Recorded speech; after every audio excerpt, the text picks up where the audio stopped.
Welcome back to the programme. Now, summer is in full swing across Europe, but are people changing their travel plans to be more climate conscious? Shauna in the Cube can explain.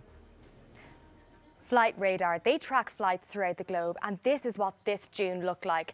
A record number of flights, they managed to track 6 million.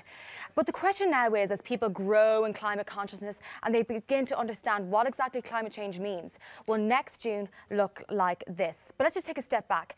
How did this climate wave, this green wave, all begin? Just 47 weeks ago, this was a schoolgirl, then 15, stood outside the Swedish Parliament, and she wanted change, she wanted climate action. She's not alone anymore. Nearly a year on, there's been a global movement. There's been 2 global climate strikes, the next one in September. And the social media savvy teen, she's been using hashtags to gain momentum as this moves on. Fridays for Future and school strikes for climate. But with schools out now and summer in full swing, the question is, are you taking a plane or are you taking a train? That's a movement happening, and it originated from Sweden, Greta Thunberg's home country. And this word, this roughly translates to flight shame. People want you to think about trains, not planes, because of that eco footprint.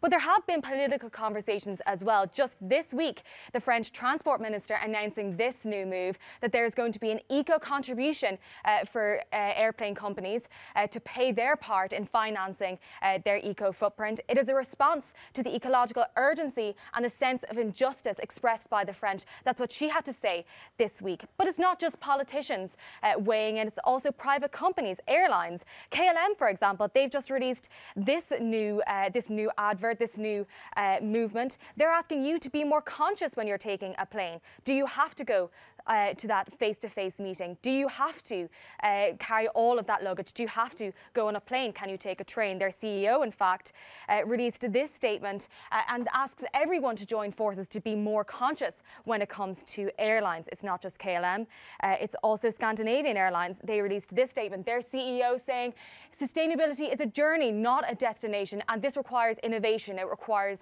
more. Well, people on social media, they've been sharing their journey taking the train and not the plane. This user saying they had a journal submission. They travelled 12 hours on a train to Cologne instead of taking a plane. Well, we've been speaking to one of those who chose a train instead of a plane, Felipe. He travelled to Nice in France, and this is what he had to tell us here in the Cube.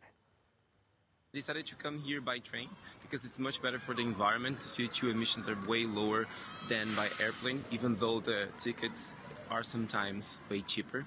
So we came here and I decided to do all the southern France by train because I wanted to do better for the environment.